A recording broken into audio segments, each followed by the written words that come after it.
حضرت جناب سیدنا سری سختی رحمتullah علیہ فرماتے میرا دل سخت ہو گیا تھا، میں بڑا پریشان رہتا تھا۔ حضرت معروف کرخی رحمتullah علیہ کی بارگاہ میں کئی دفعہ عرض کی، میں نے کہا بابا میں اس کا کیا کروں، یہ سخت ہو گیا، مہینوں ہو گئے یہ اللہ کے خوف میں نہیں رویا، سالوں بیت گئے حضور کی نعت سن کے نہیں رویا، اب تو کتنا وقت گزر گیا ہے، اسے مدینے جانے کے لیے بھی رونا نہیں آتا، حضور یہ سخت ہو گیا ہے، کوئی رحمت کی نظر ہو، خشکی سی آ گئی ہے، عجیب سی میل چڑھ گئی ہے۔ فرماتے کئی دفعہ میں نے خواہش کا اظہار کیا۔ ایک دن نا عید کا دن تھا تو حضرت معروف کرخی نے ایک چھوٹا سا بچہ انگلی کے ساتھ لگایا ہوا تھا تو حضرت آ رہے تھے، تو میں نے کہا حضور آپ کدھر سے آ رہے ہیں، یہ بچہ کون ہے؟ فرمانے لگے یتیم ہے۔ سارے بچے عید والے دن اخروٹ کے ساتھ کھیل رہے تھے، بیچارے کے پاس اخروٹ کوئی نہیں، تو حضور آپ کیا کریں گے؟ تو حضرت معروف کرخی کہنے لگے پیسے تو میرے پاس بھی کوئی نہیں اخروٹ خرید کے دینے کے، میں یہاں سے کھجوروں کی گٹھلیاں چنوں گا، وہ گٹھلیاں بازار میں بک جاتی ہیں، میں یہ گلیوں سے گٹھلیاں چنوں گا اور چن کے میں کہیں بیچوں گا، اور جب میں انہیں بیچوں گا تو پھر یتیم کے لیے 2-4 اخروٹ خریدنے کے قابل ہوں گا، پھر میں اسے اخروٹ خرید کے دوں گا۔ پتہ نہیں کہاں کی بات سنا رہا ہوں میں آپ کو، اور پتہ نہیں کہاں کا ذکر کر رہے ہیں بابا جی۔ بچہ یتیم ہے، بچے اخروٹ سے کھیل رہے تھے، اس کے پاس اخروٹ کوئی نہیں۔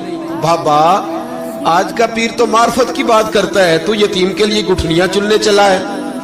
آج کا پیر تو کہتا ہے میں اے سی والے کمرے میں بیٹھ کے تمہیں بڑا عرش کے اعلیٰ کی بات بتاؤں گا، یتیم کے لیے گٹھلیاں چننا، مدرسے کے طلباء کی نوکری کرنا، یتیموں کا، غریبوں کا، ان مجبوروں کا خیال کرنا، یہ تو رواج ہی نہیں ہے آج کا۔ بابا تو کیا کہانی سنا رہا ہے؟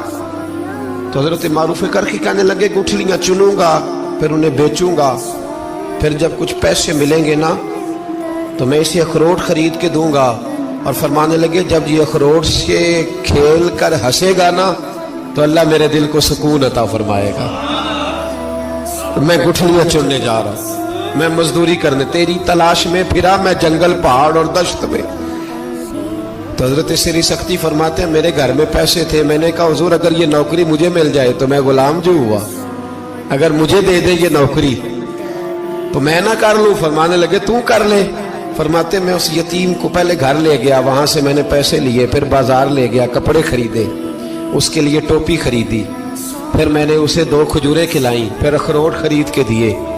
حضرت سیدنا معروف کرخی کہتے ہیں اس کو میں نے چیزیں دے کے نا، وہ بچہ تھا، بچے ہی ہوتے ہیں، میں نے جب اسے اخروٹ دیے تو وہ دوڑنے لگا، میں بھی ہلکا ہلکا پیچھے چلنے لگا۔ فرماتے ہیں وہ جا کے بچوں کے گروہ میں مل گیا، وہاں درجنوں 20 بچے کھیل رہے تھے، وہ مل گیا، وہ کھیلتا رہا۔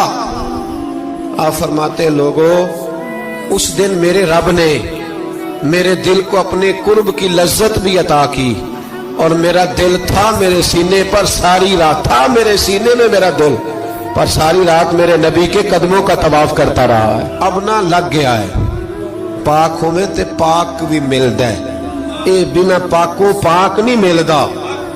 سادے وجود نو تون دے نالوں اکو تولا ٹکڑا دل دا، دل لگا کے، دل لگ جائے تو پھر وہ لگ جاتا ہے۔ آپ یقین کریں لگتا ہے تو مزہ دیتا ہے، اور جب تک لگتا نہیں پھر کوئی بھی کیف سرور حاصل۔ امام زین العابدین رضی اللہ تعالیٰ عنہ مولا علی شیر خدا کے پوتے، امام حسین کے صاحبزادے، سیدہ پاک کی پیاری نسل، امام زین العابدین گھر میں نماز پڑھ رہے تھے، غور کرنا بات پہ، گھر پہ نماز پڑھ رہے تھے، گھر میں آگ لگ گئی۔ جب آگ لگی ہے تو پھر شور بھی ہوتا ہے، کچھ لوگوں نے شور مچایا، آگ آگ آگ، دور دراز سے لوگ دوڑے، آپ کا ایک چھوٹا بچہ بھی پاس سویا ہوا ہے، آگ لگ گئی، شور ہو رہا، دور دراز سے لوگ پانی لے کے دوڑ رہے ہیں، آگ بجھائی جا رہی، امام صاحب نماز پڑھ رہے ہیں۔ حکم ہے کہ ایسی ایمرجنسی دیکھو تو نماز توڑ دو، پر اس کے لیے جو دیکھے ہی نہ، جسے سوجے ہی نہ ہو کیا رہا۔ امام زین العابدین پڑھتے رہے،